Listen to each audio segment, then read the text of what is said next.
আল্লাহ বলে এই জমিনটা আমি পুরা তামা বানায় দিব। এই জমিনের মধ্যে যত পানি আছে পানিগুলো আমি আল্লাহ পুরা ছাই বানায় দিব। যেদিন কিচ্ছু বলতে কিচ্ছু থাকবে না,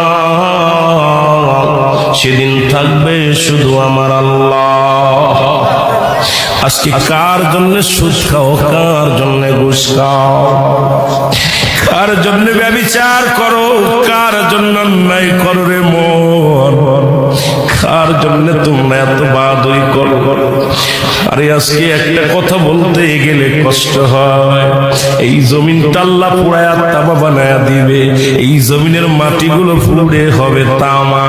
এই জমিনে যত পানি আছে পানিগুলো পুড়ে হবে ছাই।